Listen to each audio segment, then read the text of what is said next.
अध्ययन करेंगे श्वेत रुधिर कणिकाएं, प्लेटलेट्स और रुधिर का थक्का जमना, कोएगुलेशन ऑफ ब्लड। श्वेत रक्त कणिकाएं संख्या में कम केंद्रक युक्त होती हैं। श्वेत रुधिर कणिकाओं की संख्या लाल रुधिराणुओं की अपेक्षा बहुत कम होती है। ये आकार में बड़े होते हैं। ये कुल रुधिर का 0.1% भाग होते हैं। ये रंगहीन और केंद्रक युक्त कणिकाएं होती हैं। वयस्क मनुष्य के शरीर में इनकी संख्या लगभग 5 से 9 हज़ार प्रति क्यूबिक मिलीमीटर घन होती है। इनकी संख्या अधिक कम हो जाती है तो ल्यूकोपीनिया और अधिक हो जाती है तो ल्यूकोसाइटोसिस नामक रोग हो जाता है। इनकी आकृति अमीबा की भांति अर्थात मोटाइल होती है। प्राय रुधिर से उत्तक द्रव में जाकर ये रोगाणुओं में एंटीजन को नष्ट करके शरीर की रोगों से सुरक्षा करती हैं। इन रुधिराणुओं को कोशिका द्रव्य केंद्रक की स्थिति के आधार पर 2 भागों में बांटते हैं। प्रथम भाग कणिकामय श्वेत रुधिराणु और द्वितीय भाग कणिका रहित श्वेत रुधिराणु होते हैं। कणिकामय श्वेत रुधिराणुओं में इओसिनोफिल्स, बेसोफिल्स और न्यूट्रोफिल्स होते हैं और कणिका रहित श्वेत रक्त कणिकाओं में लिम्फोसाइट्स और मोनोसाइट्स कणिकाएं होती हैं। ग्रेनुलोसाइट्स अर्थात कणिकामय श्वेत रुधिराणु, इन रुधिराणुओं के कोशाद्रव्य में छोटे छोटे दानेदार संरचनाएं पाई जाती हैं, अतः इन्हें कणिकामय श्वेत रुधिराणु कहते हैं। इन कणिकाओं का आकार लगभग 10 से 15 माइक्रोन व्यास का होता है। ये गोल सक्रिय भ्रमणशील कणिकाएं होती हैं। इनमें केंद्रक बड़ा होता है।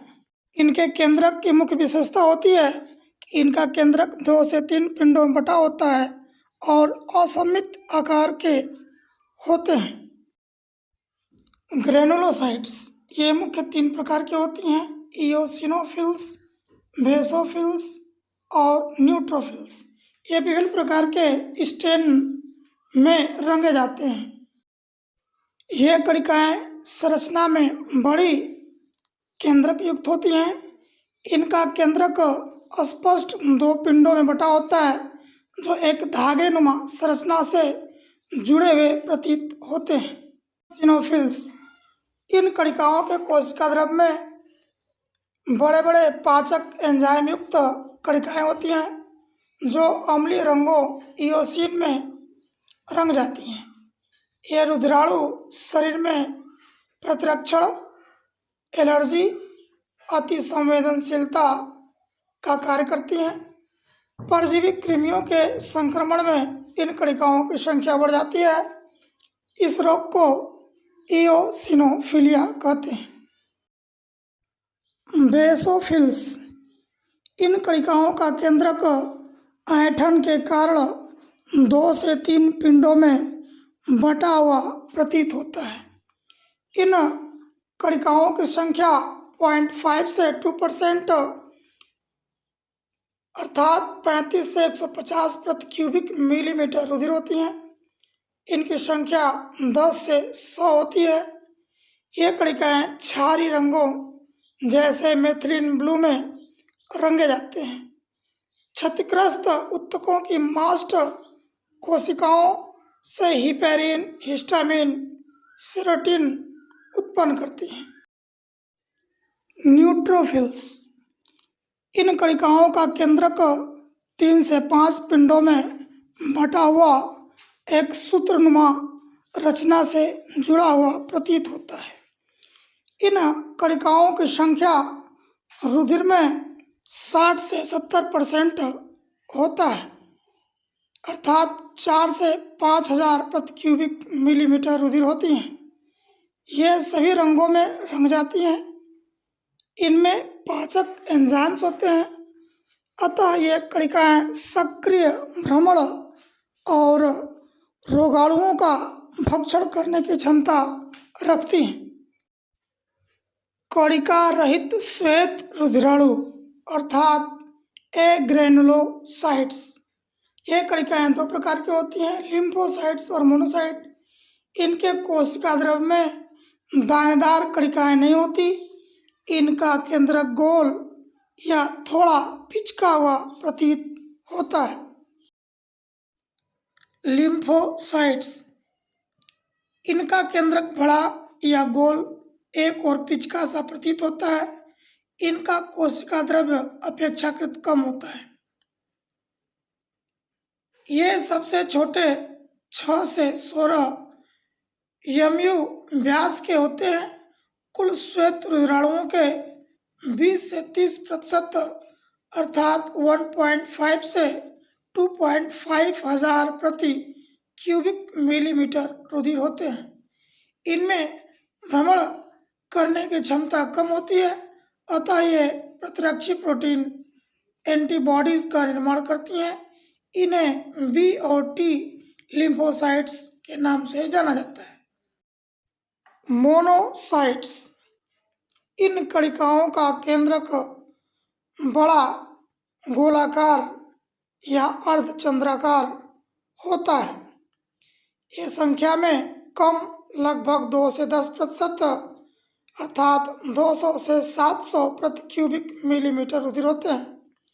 ये आकार में सबसे बड़े लगभग 12 से 20 mu व्यास के होते हैं। ये कणिकाएं मैक्रोफेज में परिवर्तित होकर जीवाणुओं का भक्षण करती हैं।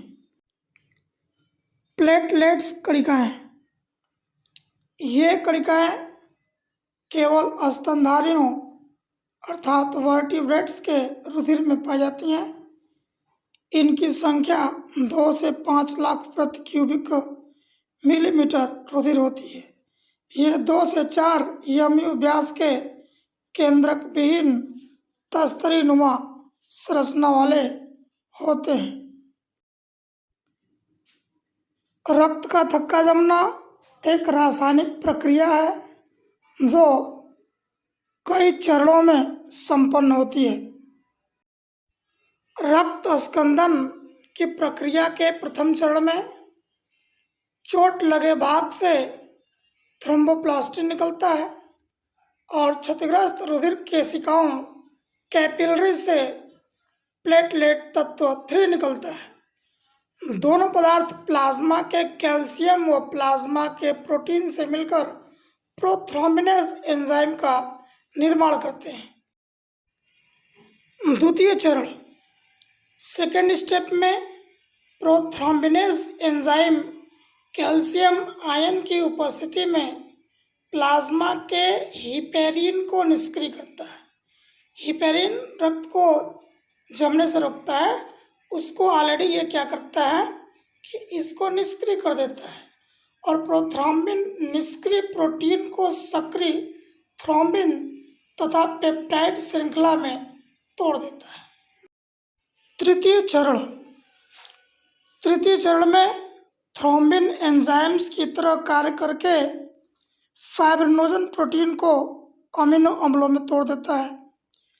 इसमें बहुलीकरण द्वारा फाइब्रिन नामक अघुलनशील प्रोटीन का संश्लेषण होने लगता है और फाइब्रिन के महीन सूत्र जाल के रूप में चोट लगे स्थान पर जम जाते हैं। इसमें अनेक रुधिराणु आकर फंस जाते हैं। लगभग 2 से 8 मिनट में रक्त का लाल लोथड़ा जम जाता है और रक्तस्राव रुक जाता है। इस प्रक्रिया को रक्त स्कंदन की प्रक्रिया कहते हैं।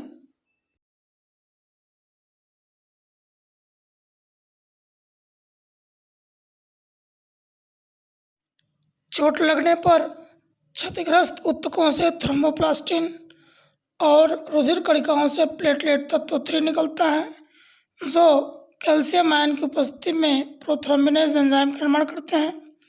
प्रोथ्रोम्बिनेज एंजाइम प्रोथ्रोम्बिन को थ्रोम्बिन बदल देता है और फाइब्रिनोजन प्रोटीन के जो छोटे छोटे कण होते हैं अमीनो अम्ल में टूट जाते हैं, जो आपस में फिर जुड़ करके फाइब्रिन का जाल बना लेते हैं उस जाल पर प्लेटलेट कणिकाएं चिपक जाती हैं और रुधिर का थक्का बन जाता है। यदि वीडियो पसंद आया हो तो हमारे चैनल को सब्सक्राइब करें, वीडियो को शेयर करें, लाइक करें। धन्यवाद।